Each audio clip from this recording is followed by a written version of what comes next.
excited for her to be here.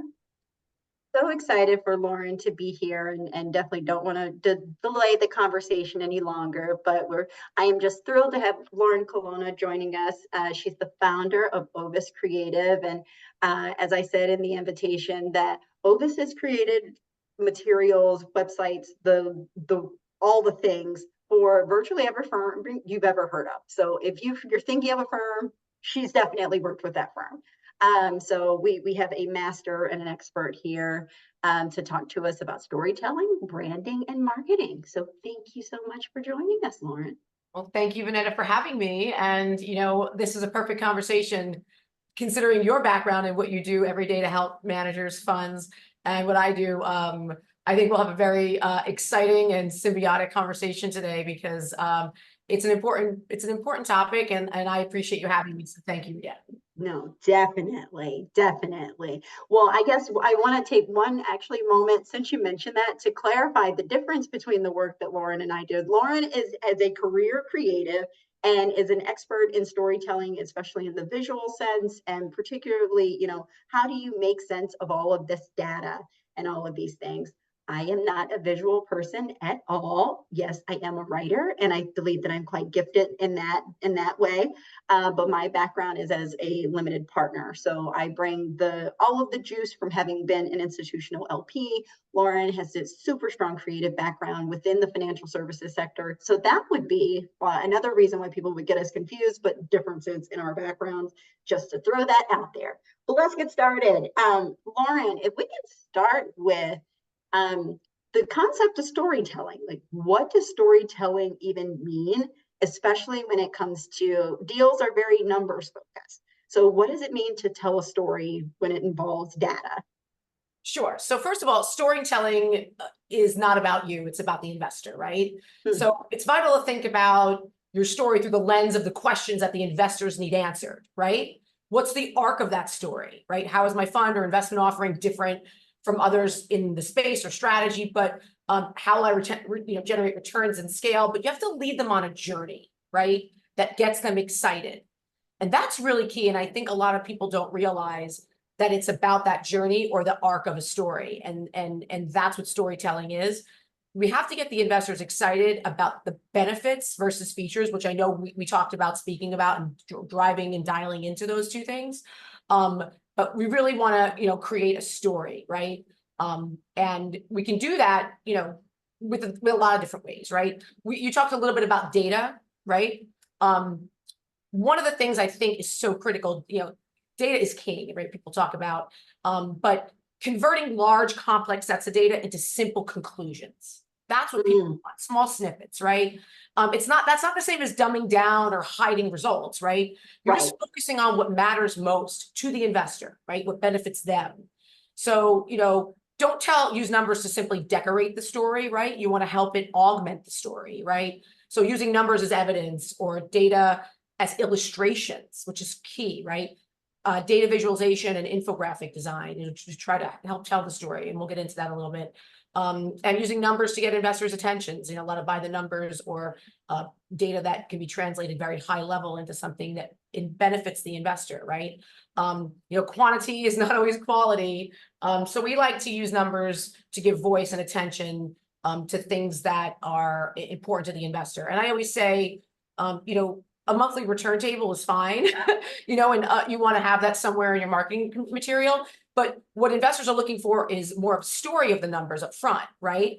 And that includes the way that we present performance information in a way that's 30,000 feet, not 1,000 feet, like a monthly performance table would be, but something that completes a story that is supported by data or performance measures that help create that story from a high level that gets them excited about getting on the phone with you, going on a Zoom, meeting you in person as a fund to learn more, right? And so it doesn't hurt to have your month-over-month returns, but I don't lead with those. I lead with data and performance measures that tell more of a story up front. If that just, not to dive right into data and storytelling, but that's a little bit high level about storytelling. No, that's really helpful. And I think, a concern of a lot of folks are like, I'm a deal person, of course I'm thinking about numbers, and then that winds up, well, being great when they're doing a deal, but when they're presenting to an LP, sometimes I hear from clients and prospective clients a lot, oh, look, they said that I got too far into the weeds, but what was I supposed to do? I told them what I knew. And so I think if you can actually talk more about now that difference between benefits and features, because I think that would help to clarify a little bit of, because I feel like if you ask most of the GPs on this call, they would be like, well, but that's what makes me great, is that I get these great returns, and this is how I get those returns. But that's not really going to click with the audience that they're speaking to. So can you talk more about that? Like, what is the difference between the features versus the benefits? Sure. So one of the biggest issues I see with when I see a book, right, is it's not written with an arc in the story that's benefit driven, right? And it's overwhelmingly full of features, and I'll get into that. So features are facts about the firm or the fund offerings, right? The attributes. So once you write a feature list, you have to describe how each of those are of interest to the investor, right? So a benefit is what's in it for the investor, right? And why do the features matter, right? Investors allocate for benefits, and failing to highlight the benefits creates more work for the fund, right?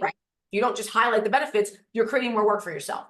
And so as an example of a feature is, and something very easy for all of us to understand, is how many years of experience a portfolio manager or someone on the team has, right? That's an example of a feature.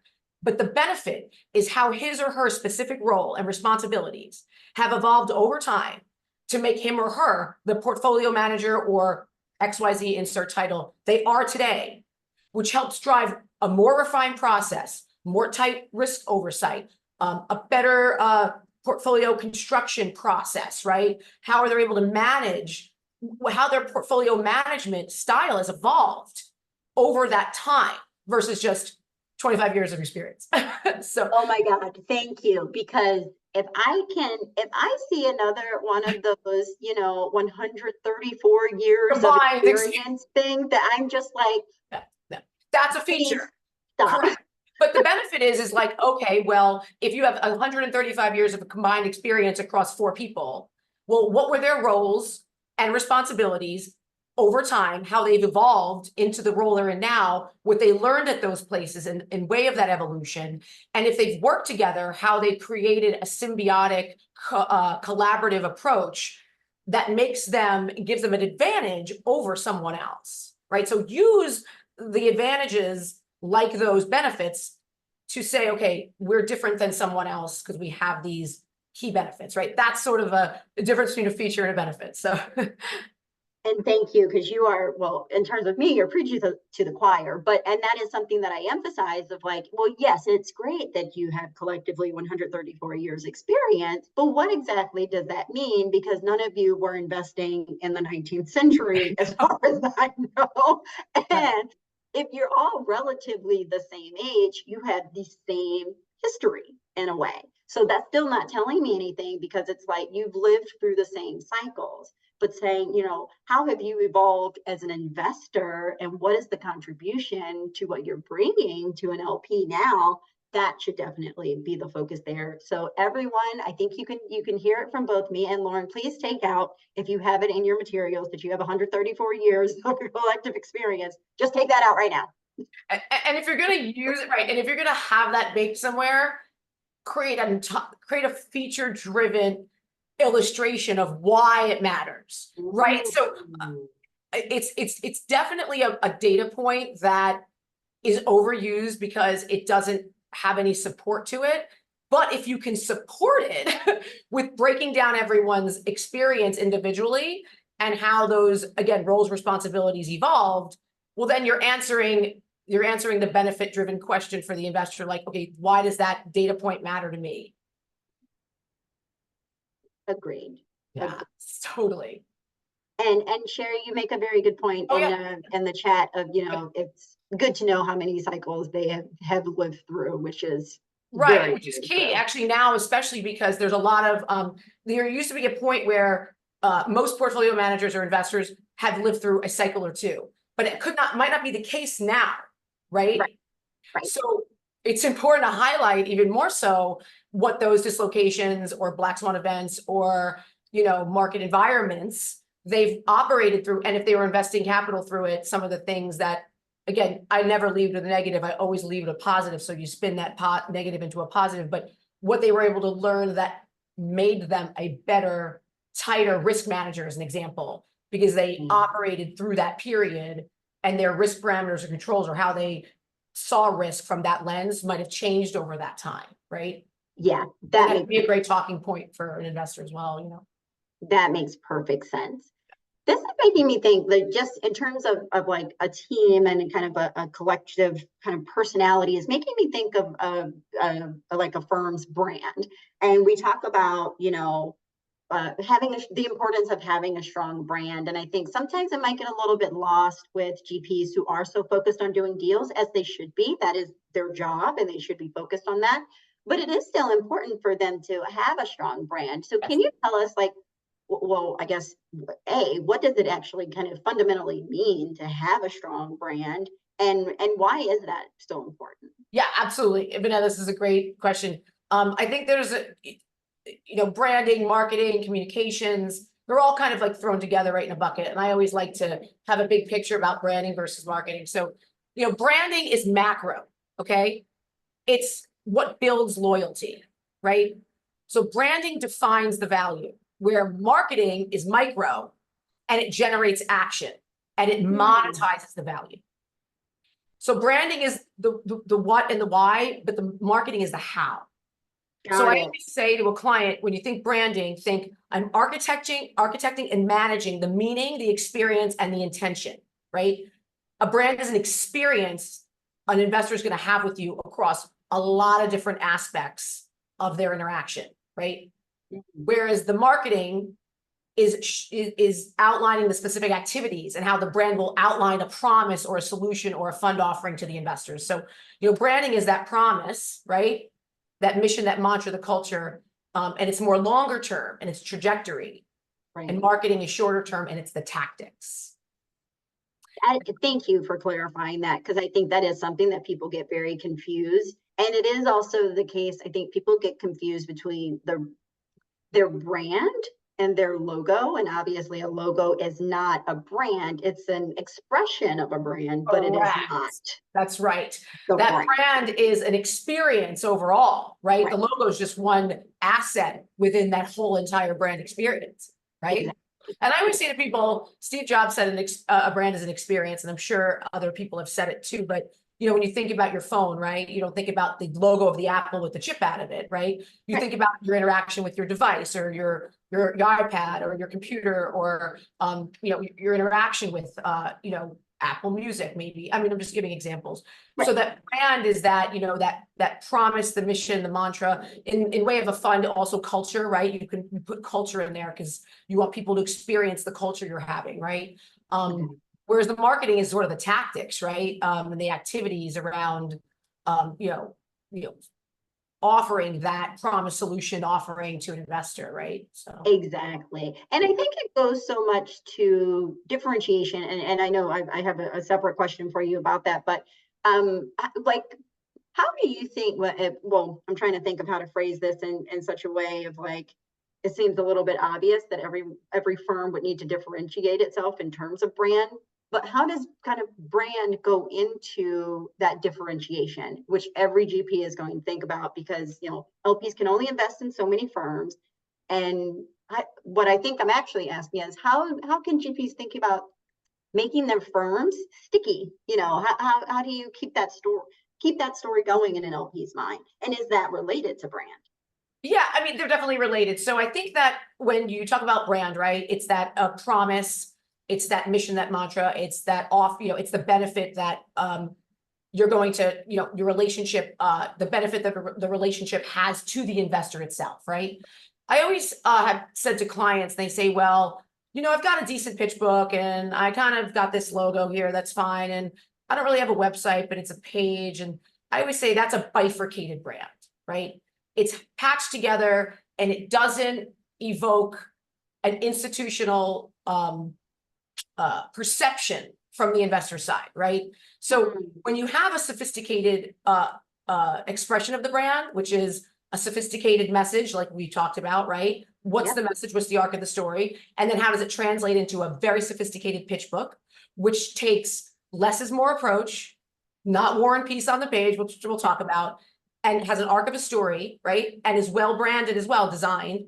And then your website for informational, purposes online, due diligence, whether it's an investor going for due diligence, somebody who wants to work at the firm, or if you're a VC or PE, a portfolio company, right? Coming to do their due diligence, what's that message? And is it consistent with what's in your book, visually and verbally? So I think that going out of the gate and doing it right, I always say you have foundational elements of marketing and branding, right? Those two things, marketing and branding. So you have brand assets like we talked about, which is a logo, which is part of the assets, a well-designed pitch book, a well-designed website. Those are all part of your brand assets, right? And they're foundational. You can do a lot with just those things, and then everything else you build on top of that, like your investor quarterly newsletter, your monthly performance reporting, any kind of thought leadership you're doing, your AGM event, right? Or your investor day event, all that is born out of the foundational branding exercise you might do, which is more visual than verbal, right? But you have to have a strong verbal identity, a strong visual identity that are foundational, and you can build from there. And once you have those strong foundational elements, it's so easy. People don't realize it's easy to build off of them, right? There's economies of scale there. So if you do it well once in the beginning and you create a solid foundation of verbal and visual, then you can always, marketing is an evolution. It never stops. But brand, like we talked about earlier, right? A brand is long-term. You create it and you're married to it, its trajectory. The marketing is the short-term tactics, right? So how do you use the brand and put it into practice? So once you have those tools, we call them the brand elements, right? Or the identity, really, it's the visual identity, is how I would break it down. You could use those to help build your marketing toolkit, right? Which is more tactical. Awesome. But I think not starting with strong foundation just creates a bifurcation over and over again. So if you have it done out of the gate, and here's who we are, this is what we stand for, these are the benefits to the investor, we're going to evolve them over time, because benefit day one might not be benefit in 3 years, right? They've evolved, they've never completely changed, but they've evolved. And marketing's an evolution, it never ends. But having those solid brand assets out of the gate, or identity, visual and verbal, strong visual and verbal identity, is so instrumental, I think. So it really, really is. And I think you're right in terms of doing it up front. Saves a lot of time and money from having to do it over again. I have worked with clients who are, who admitted, like, yeah, we were just being cheap. We needed a website, so we put this together. And I'm like, okay, what does this image of, I don't know, someone doing yoga have to do with your investment strategy? Do you invest in yoga studios? No, you don't. You should probably change this. And luckily, they took my advice. So I love that, as they should, right? And when coming up with a, we'll call it like a verbal identity, there are certain types of images that would relate to what you do tactically, or we call it, like, you have literal and conceptual. Conceptually, this is a design direction we're going with because it supports our verbal identity in these ways, right? So some imagery can be conceptual, but only if it relates back to, your verbal identity. So I think that getting that done in the beginning versus having like a random picture up there that doesn't relate to anything that is part of your DNA of the firm, right? So I have clients all the time come to me and go, I've got a random picture up on my website. My pitch book looks like it's baked in the basement.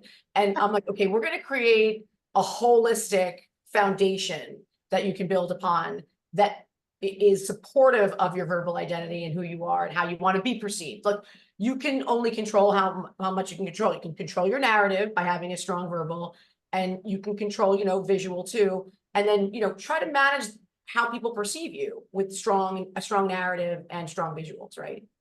And this is getting me thinking about that differentiation piece, because Helen and I did this exercise last year where we looked at like 500, literally 500 GP websites, and the number of them that had mountains that were not related to like the name of the organization, or fine, if they're based in Denver, I get it, but like and I get it, the idea of scaling a business, got it, and that works if you're I do have a former client called Scale Co, and it's literally in the name, and that's why they have a mountain Yeah, on it. absolutely. These And groups you that can are write a just- message that talks to why the mountain's there, or specific attributes of the mountain, right? Not just the mountain itself, but the attributes of why that should inspire somebody, right? You have to evoke a feeling, right? When people see your website, it's about a good user experience, a good UX UI mapping, and when people see the website, they have to have an emotional feeling from it. And if you can tie back either your mission, your mantra, or your strategy to something aspirational, and it ties into the attributes of the mountain, okay, then we've got a story there. But if it's just like, we had a mountain because we couldn't find anything else, I think there's more than can be done with a creative partner, right? Exactly. When I know that. Or you have a mountain because everybody else has a mountain, which leads me to my question on differentiation. Yes, please. Our guest in March, Brian Bank, who's wonderful. Yes. Here's Lauren and me, and I'm so happy. Brian knows everyone, and I'm very thrilled about that. But Brian said something spectacular industry staple. He really is. It really, really is. So, Brian, I know that you're probably in Berlin at Super Return, but I hope you'll hear this and hear Lauren and me singing your praises in public. But he had mentioned that LPs see a ton of decks. So I think he gave the figure of like 50 decks a week, which is roughly 10 decks per business day or per weekday at least. So in conclusion, that's a lot of decks. Yeah. And in my other job as a literary writer, we call, when you submit a story or an essay to a literary magazine, it's called the slush pile. And I think of that as the LP slush pile. So since LPs do have such a large slush pile, what can GPs do to set their deck apart from everybody else and to differentiate themselves? And I'm asking that with the knowledge of, I can understand there being some trepidation of being kind of too different and that being scary if you don't look too much like everyone else. So there is this inclination to kind of look like everyone else, hence why half of the 500 websites would have mountains on them. But what can GPs do to their decks to stand out in the LP slush pile? Sure. And I never open, like I said earlier, I don't ever go out with the negatives first, but I'd like to talk about challenges. How's that? Where I see that these are the challenges that most decks have, right? And then we can talk about how you can transform those challenges into opportunities, right? So challenges and opportunities. So a lot of what I see are common mistakes, let's call them, right? And I think that's why they maybe wind up in the slush pile, right? So it's poor visuals that do not support or enhance the message is very, very commonplace out there. And or they're canned visuals that are overused or not specific to enhancing the message. So that's one of the biggest mistakes. Number two is way too much information on each page. Investors who are our clients as well have told us, and we advise this to clients, we would like to see a slightly longer deck with a little less on each page than a shorter deck with War and Peace on each page. And that doesn't make sense. That has been a huge feedback from our investor base, especially over the last, let's call it like, maybe 5 to 7 years. It's been progressively getting is just a little bit less on each page. So a less is more approach, even if it adds a couple more pages, because it's an easier read, right? So Too much information on the page. The lack of customization or individualized branding or design, right? So you pull the template off of some place generic, like a Canva or in PowerPoint, and you're using the same template and it looks like it was baked out of just a generic program. Yeah. That also doesn't get a lot of, it could be a negative for a fund because it just looks lack of customization or care or into the brand expression, right? So you created this logo and then how do you express it? So lack of individualization or, customization. Poor structure and flow, right? We talk about that arc of a story. You got to get an investor excited in the first few pages to keep reading on, right? So you always want to lead either your verbal pitch or your pitch in your book with an arc of a story, right? Give them a recap, give them an overview in the beginning, get that arc of the story in, and then tell them what they should be taking away, right? And that arc of the story in the middle is very important. And we talked about, you don't want everybody's book to feel like it's rinse, repeat, recycle, but you do have to have certain points in the deck so that due diligence gets covered by the investor base, but there's an arc of the story that you can do it with a lot more of specialization or differentiation with that part of that verbal identity. Inaccurate and outdated data, right? I think that's something that, just presents poorly, right? When investor sees that, performance is outdated or data is outdated or the market opportunity was from like 4 years ago, and they're not addressing current market opportunities like the environment we're in right now with interest rates, as an example. If it affects your fund, it might not, right? It depends on the structure and what kind of fund you have. But outdated, data across the board, whether it's performance related or market opportunity related or specific sector related, like if you're in a healthcare or a technology sector and the data looks like it's a little stale, right? Right. And then, typos and formatting errors, that's just 101, right?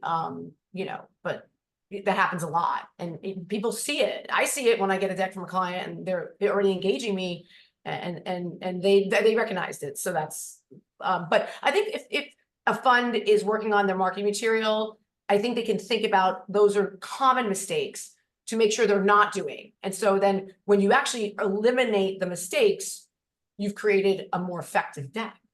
Right. One of the biggest things we have learned over years is how information architecture, infographic design, and data visualization can help tell a story.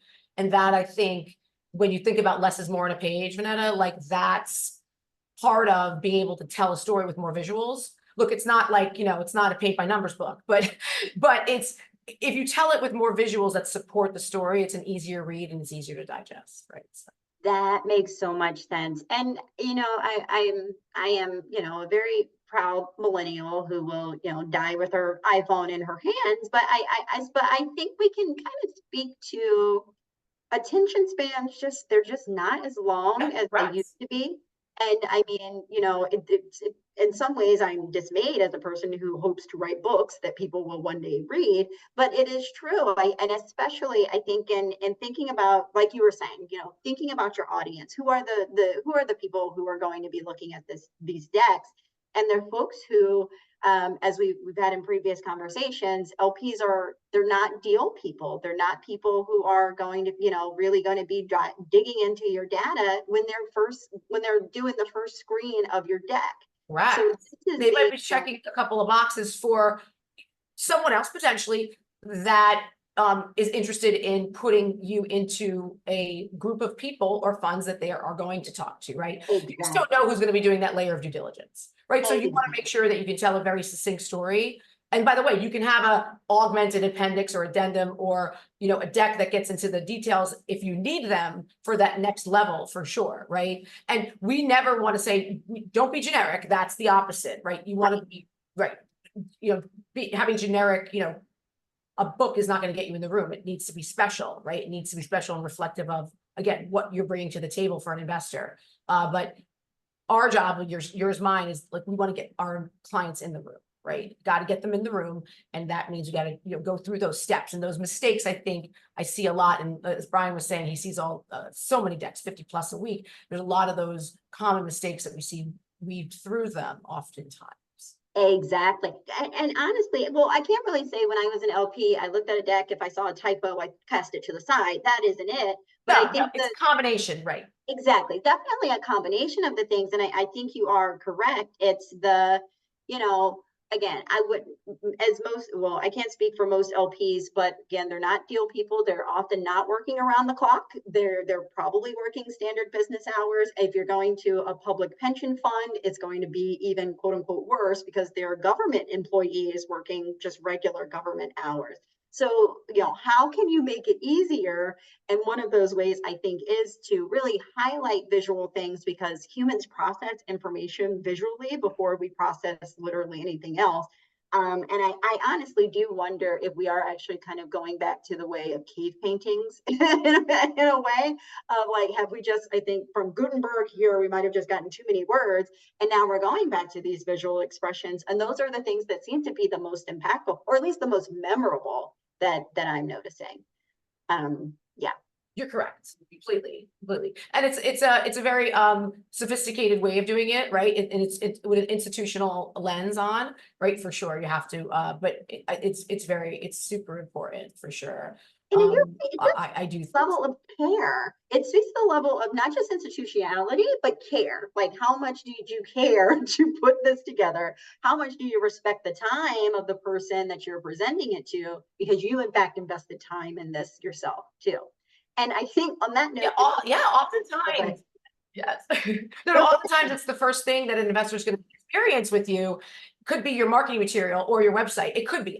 It's not always. It could be if it's, you've had a conversation with them maybe once, but maybe not. And so it has to be your best foot forward. So sorry, I didn't mean to interrupt, but totally needs to be reflective of your best foot right forward out of the gate. And one of the things I wanted to mention, and then we had a client recently who was struggling because a large institutional investor couldn't fit them into a bucket. And, they were struggling. They had a $200 million allocation from a sovereign wealth, and the sovereign wealth said, I just don't know where to fit you. And that's a struggle for us. And so for that type of investor, I always say to clients, think about the investor you're going out to. Look, it might not, you don't want to have 40 different books. You want to have one main deck or, one main message. But if you're going out to an investor and they've communicated with you a challenge like that, then maybe stepping back, talking to your team and figuring out, well, how do we express what we do so that they can understand where to make us fit? And I hate to say fit, but in that case for that client, that was a struggle of theirs. And I've heard it from other clients in the past. But you don't want to change what you do. You don't want style drift at all. And you want to keep to your DNA and stick to your knitting. But if you're hearing a feedback from an investor, like, I don't know where to fit you, then maybe the story just has to be refined because you do fit somewhere. Exactly. You've gotten to this far, you fit somewhere. So anyway, I just thought that was something to be mindful of for funds, is investors may be looking about where to fit you. And it doesn't have to be in a bucket, but they have to figure out where you can be placed within their macro vision of where their allocations are lying currently with the capital they have. Exactly. And I would argue, and tell me if you disagree, it doesn't mean that the GP has to change their strategy or change who they are. I think if anything, it's being all the more, like you said, all the more solid in the story. So then there's less question of where you go. So is that more the key? That's of right. Like, just so solid on That's what correct. you are, They weren't communicating correctly. Correct. They weren't communicating verbally or within the pitch and also in the deck where they should fit. That's where we came in and we said, okay, you are this type of fund, but you cross over these two areas of where they could place you in an allocation. I'll call it silo or bucket for vertical, or lack of better terms. But you're right. It wasn't that they said they just didn't know how to communicate it properly. So I think being mindful of where you fit for an investor is important. Definitely. And so I have all the questions in the world for Lauren. I'm sure we could continue talking about this forever. If you all want to start preparing what questions you have, I will ask one more to give you some time to continue thinking. And then if you want to pop them in the chat, or feel free to come off on camera or unmute yourself. But Lauren, you made the comment about Canva, and it does make me think that, people do love to do things themselves. And the number of GPs that I've met who have been like, well, why do I need someone else to make a deck for me? I've been doing this for years, since my investment banking days. And I'm always like, okay, but shouldn't you be investing and not making your own deck? What is the value of outsourcing the creation of the marketing materials? Or, now I'll leave it at that. What is the value of having an actual creative firm working on something like this? Yeah. And I'll give you, there's programs out there like Canva and some AI-based programs, right? And we've been, testing them and using them to test, right? How far we can push them. And we knew this going in when we started to see clients try to use some of these platforms, but these platforms aren't necessarily relevant to our business needs, right? So some of them, like a Canva, lacks quality and creativity to explain a complex solution or process, right? In the detail that it takes when somebody pitches it to us, we can sketch it out from a data visualization perspective. It just can't be done right yet. Or, I asterisk that. And they start to look very much like each other. They start to be very, very commoditized in the way they look and feel, right? Instead of standing out. And so when working with a firm, I always say that I break down marketing I did this evaluation where marketing time in minutes a week. Okay, this is after you actually have somebody create the foundational work, which we'll go back to in a minute. But strategy and planning was like 2 hours. Content creation and creative work after you've done all the foundation is like 4 to 5 hours. Distribution about 2 hours. Client engagement, high level, another 2, and then evaluation and analysis 2, right? Now, it depends on how actively you're marketing. That prospect and engagement could be much more, but I'm talking just from a creative side, right? Right. So when you have a partner that helps you, that's like about 12 to 15 hours a week. If you have somebody that helps you with that and understands and created your brand for you and created your verbal and visual identity, helped you with the arc of the story, and then created this whole visual toolkit for you, having somebody do that either takes 15 hours of their time away from where they're not a specialist, so it creates 30 hours of work for them, or you're hiring somebody in-house to do that for 15 hours and they're sitting around for the rest of the time. So that's why outsourcing, I think, for any of the services out there, whether it's CFO, COO, storytelling, engaging with investors, like you've done so much of this. That's why I think it's become a huge benefit. So for us, when we work with a client, we help to establish all those foundational elements, right? Making sure their identity is solid, and if we have to use what they have, it's great. But then creating a marketing pitch book, website, visual, brand standards that we can then create other brand assets from, like newsletters, performance reports, thought leadership pieces, LinkedIn posts, anything that AGM decks, investor day decks, or anything online like thought leadership pieces that might be more visual. But once you have those foundational elements, it's easier to then build upon them like a house, right? Once you got a great foundation, you can add a room on, right? You need an architect to do it. We're an architect, but you can do it quickly.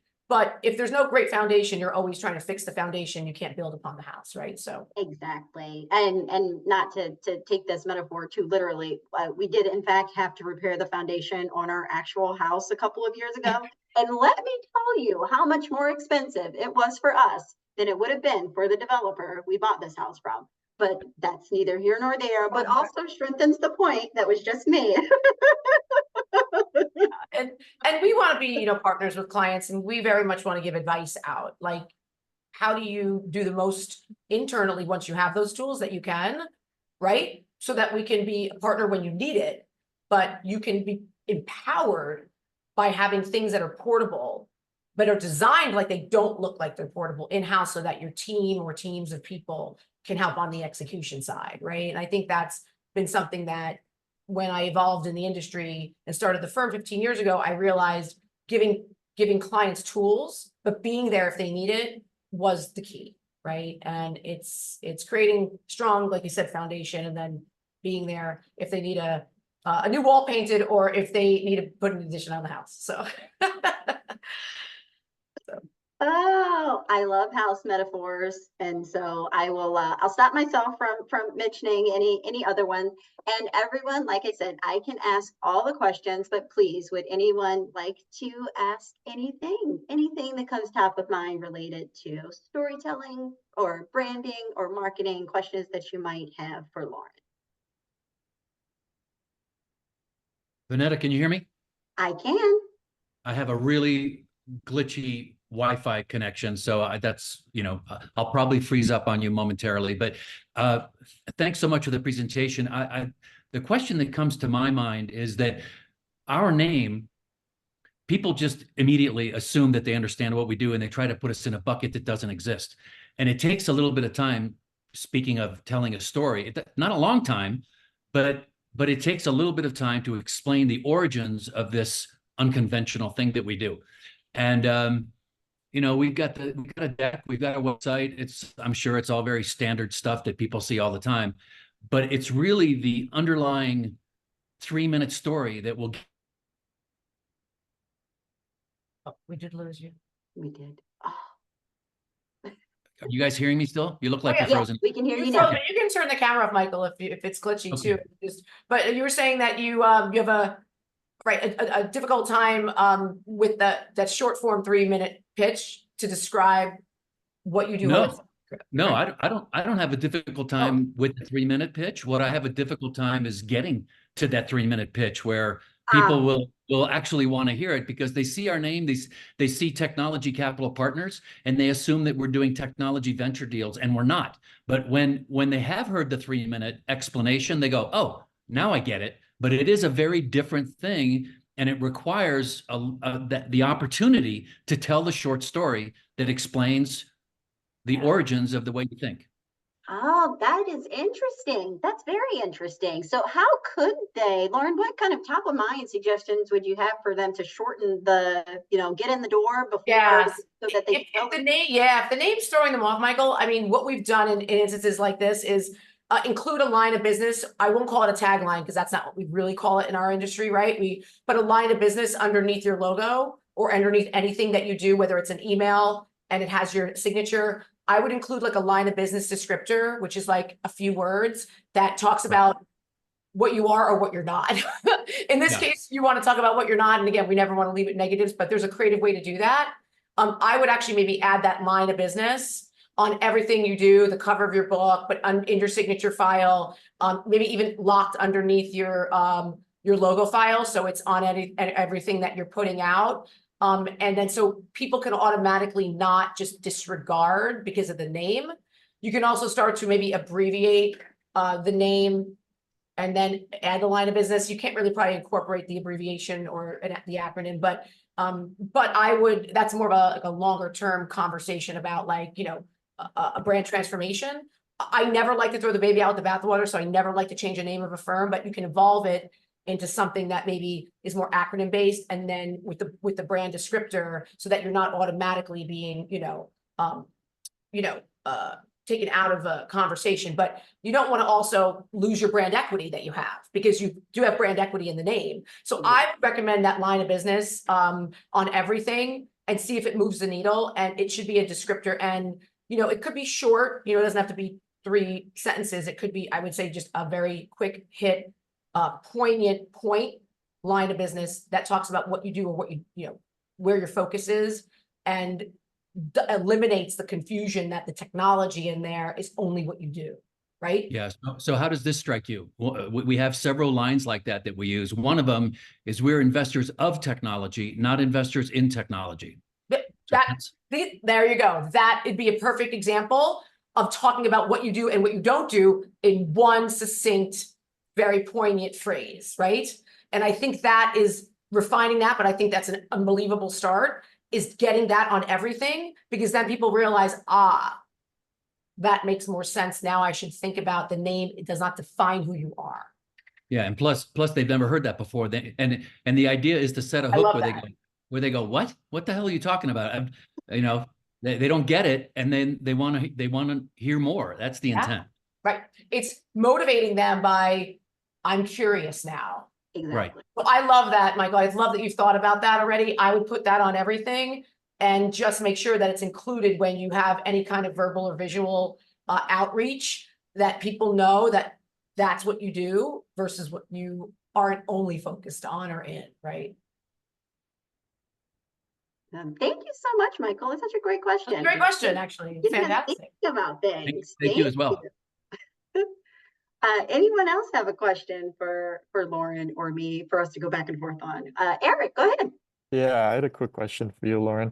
So you talked a lot about building a strong foundation, right? And when you think about positioning your firm as like a thought leader in your space, whatever you operate in, healthcare, et cetera, what are the important components that you should have in place? Like, you're probably going to have, your quarterly LP updates. You're going to have maybe a blog, portfolio news, but what should the actual strategy look like in terms of using LinkedIn and some of these other social platforms to drive leads, whether it's LP leads or founder leads? Oh, that's a great question. Especially when you're sector specific, right? Like we just talked about, whether it's healthcare, infrastructure, technology, you could name it, and then subsector specific, if it's, even, biopharmaceutical, whatever it is, right? You want to become a thought leader on those platforms, and you want to use your sector specialization to do so. So one of the things I always say to clients when thinking about thought leadership is, first, it's all about education, right? And you want people to come back to you as considering you the thought leader in the space. So you never want to be overly marketing, overly selling, not that with a compliance framework, you can't anyway, but you want to be mindful of, you want to position yourself as a helpful thought leader that people want to continue to come back to you or your website or wherever you're posting your thought leadership when there is a reason to feel like they need an update around the sector that's specific. Okay, number one. Absolutely come up with a strategy, a campaign, and a calendar, okay? And stick to it. So strategy is X. Every week, we're going to focus on these points, week 1, week 2, week 3, week 4, right? There's 4 weeks in a month. And then we're going to repeat that same next month. So that's a strategy, what we're actually going to create content-wise, and then a cadence, and then at the calendar of when you're going to post, so there's consistency. I'd rather it be once a month or once every other week than twice a week, and it's not meaningful information. I always say for sector-specific funds, definitely do, you mentioned blog, thought leadership piece on your website, and whether there's a shift in the market environment or within your sector, make sure you're posting pieces that are relevant to those events, Black Swan events, macroeconomic events, or anything affecting your sector, right? So if you say you're going to write a monthly thought leadership piece just on the state of the sector that month and where you see shifts and changes, if something happens within that space, go proactive and write something quickly, right? Because that's speed to thought leadership is key too if there's a change in the environment, right? But be consistent. Definitely LinkedIn. I would always repost 280 characters on X if you feel like you can build a following. A lot of people do their news feeds still on those platforms, but definitely post on LinkedIn, put it on your website, and try to lead capture maybe. So maybe you can tease out the piece both on your website and LinkedIn, but capture the information, just their company name and their email for them to read the whole piece or see the whole video, right? That helps you create a database of people who are interested so that you can say, okay, I have data now around who's interested in my information, right? If not, there's people are just coming from IP addresses hitting your website up, right? So you can also use LinkedIn Navigator and sponsored content on LinkedIn where you can post the thought leadership piece, right? Or a teaser of it, and then have an article in LinkedIn or on your website where you capture that person's information.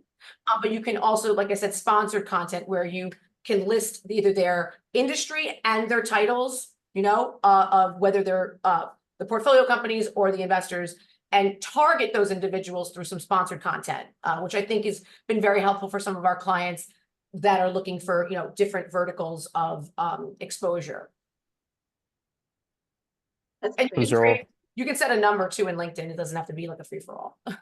Yeah, those are all super helpful tips. Yeah, and consistency is the key. If you're going to write a piece a month, write a piece a month, and then make sure if there's something happening in the space, make it timely. For sure. Thank you. Can I actually make another point on that consistency thing? I think I think GPs tend to think, okay, well, let me just post when something interesting happens or kind of as needed. But I think there is something to be said, like I was saying about the attention span thing. If people don't hear from you often enough, it's not that they forget about you. There's the assumption that you have forgotten about them. So just, if you are going to send something out, send it on with that consistent cadence. So there is the perception of you're constantly thinking about them, not just when something that happens that's important to you.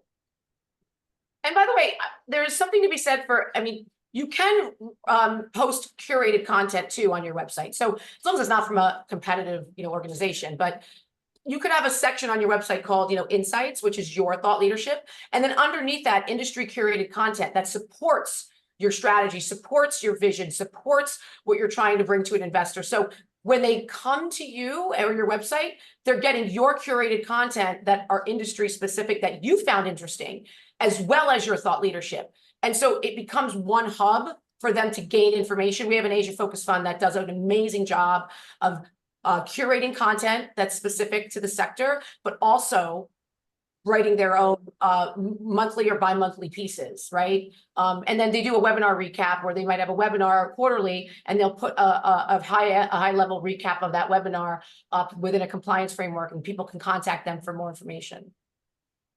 That's great. Thank you so I have a question for Lauren. Yeah, First go of ahead, all, Shannon. Great to see you. Lauren, Vonetta, thank you so much. This has been a very helpful discussion, and getting your insight as well, Lauren, on the marketing piece is helpful. I have a client who's currently actually working with a marketing person already, and that we're going through a series of interviews, and in this particular shop tends to really want to dig into the culture, the story, trying to develop that line along your lines. So it really kind of underscores your message. The question I have is that this client has also managed, they're fairly good about getting their name out, and I think that they have help in various types of news sources. They were published in a journal, for instance, Okay. on doing something, as well as highlighting the work, mostly on on their social impact side. They're actually marketing for non-social impact investors right now, and I'm a little bit concerned that that actually may dampen some of the enthusiasm for the other thing that they do, which is really multifamily development, which is more mainstream, less social impact. Sometimes, in my experience, the social impact side frightens investors for various reasons. But my question was, have you seen in your experience the success of getting your name out in various publications translate necessarily to LP dollars? It's a great, yeah, Vonetta, maybe you want to answer this one first and then I can follow up, but it's a great question. And if so, how do you do that? Yeah, so I mean I want to hear Lauren's response to this, but since she tossed it to me, I will of course catch it before I throw it back. That is such an excellent question because my experience with it was that it's very helpful to see firms in the news. It didn't necessarily translate to like credibility to the point where we were like, oh, we should actually go do diligence with them right now and write them the check that they came in and asked for. If anything, it was building the credibility to say, oh, okay, maybe they do actually mean what they said when they came into the office. So I'm gonna keep that in my file cabinet. So it was more of keeping it in the file cabinet, building the brand, if you will. Like you were saying, it's the consistency of what they were doing, be it the social impact strategy or not. But I'm now getting to see a little bit more of the impact of what they said they did. And so if anything, it would influence my ability to do diligence on them later and my ability to believe that they're credible investors rather than me being like, oh, cool, they were in the news. Let me write them a check right now. But Lauren, tossing it back to you. Absolutely. So I consider all of news, press, media an asset, right? And it's how you use that asset to build your brand. So I've never seen an article go out and then an investor say, I have to put money with them, right? Because there's levels of due diligence that have to happen. But for you, it's how you use all those assets together. So if you're creating momentum with the Wall Street Journal article and other articles, it's an asset that you should use that when you present the opportunity for an investor, and again, let's take the impact out of because you're not marketing the impact fund, you might want to create more media exposure around a balance right now. So if you have the impact article out there, maybe one or two interviews or exposure pieces that are balanced into the space that you're currently trying to market or specialize in. So there's a balance there and it's not overly weighted on the impact side. And then use those assets together to say, this is our brand as a whole. This is the experience you should have with us. We have, a story to tell, and it's just part of the institutionalization process, and it just builds an enormous amount of brand credibility. And so it does help get to the finish line faster. So yes, I've seen it help the timeline because it's institutionalizing who you are and there's credibility there. But it's not like, okay, article out, check written, never. Right. But it's how you use the assets. But I would very much ask that maybe you find out if your PR firm could balance off the exposure by putting out or getting exposure, media exposure, in addition to another place or another media outlet, so that you can balance off what you're currently doing with just the impact. So it's not just the only thing that they're finding when they're doing their online due diligence. No, that makes sense. Thank you. Problem. Thank you so much for that question. We only have like 3 minutes left. And I Oh. have no clue how that hour went by, but you know what they say about time flying when you're having fun. Does anyone have one more quick question for us this afternoon?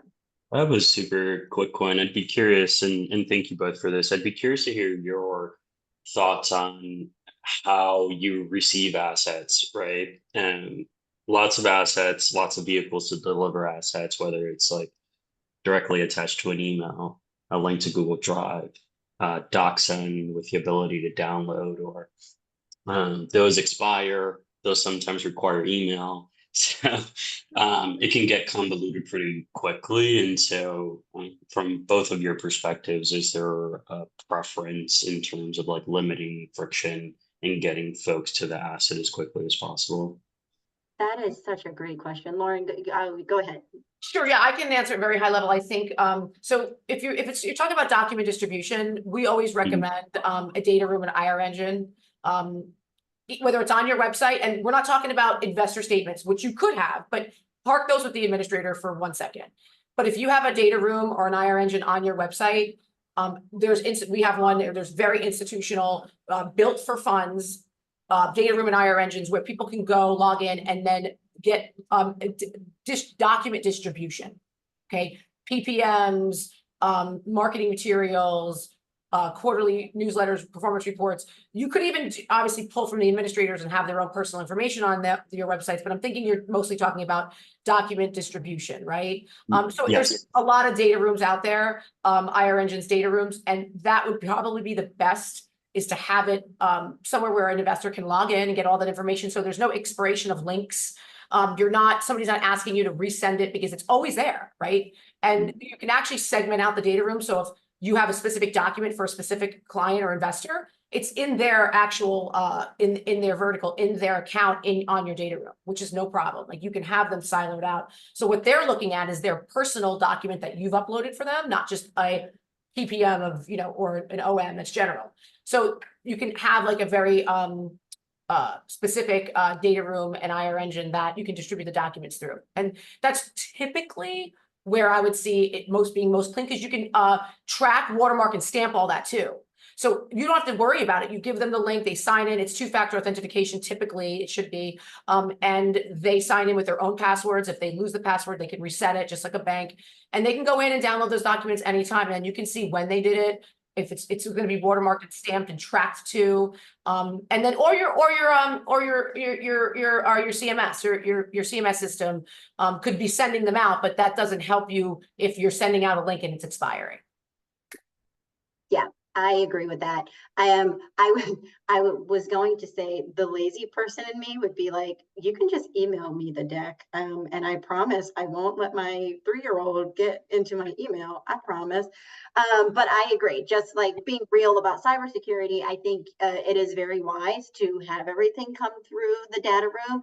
And she's right. Just even in terms of give me a login, please don't send me a DocSend that's going to expire right before I click that email. The number of times that I've had to do that, and then I had to email them. Go back, right? Ask. The person Exactly. was, they were traveling, and then it was just yeah. But yes, the lazy person in me is like, please just send it via email. I promise you, no one will get access to my email ever. But it's just the reality that we live in. It is way safer to do it through a data room. Yeah, the data room for sure. And there's different ways that you can structure your data room, right? And different vendors that you can do it with, and you can, like I said, have it on your own website. So there's lots of options out there, and it could be simple, and it could be as segmented or as detailed as you'd like, right? For permissioning out and for specific accounts. Thank you. Of course. Thank you. No, thank you all so much for coming today. Thank you again, Lauren, for your time and for your expertise. This was phenomenal. Of course, I have so many other questions that I wanted to ask that I didn't get to, but that's the nature of having an hour that we set aside to do this. But I appreciate it so much, and thank you all again for coming. Please reach out to us if you do have additional questions, and taking a break from the roundtable for the summer, but we'll be back in October on my birthday, actually. Very early birthday with Nancy Velakis, talking about outsourced IR. And then hopefully we'll have a very special LP guest who I will see in Atlanta next week to double check that she will be my special LP guest in November. So yeah, we'll be picking back up in the fall. So thank you all again for coming, and have a wonderful, wonderful summer, and we'll see you in the fall. Thank you, Vonetta, and thank you everybody who attended, and look forward to our next conversation as always. Awesome. Thank you, guys. Thank Thank you. you, Have a good everyone. one. Bye.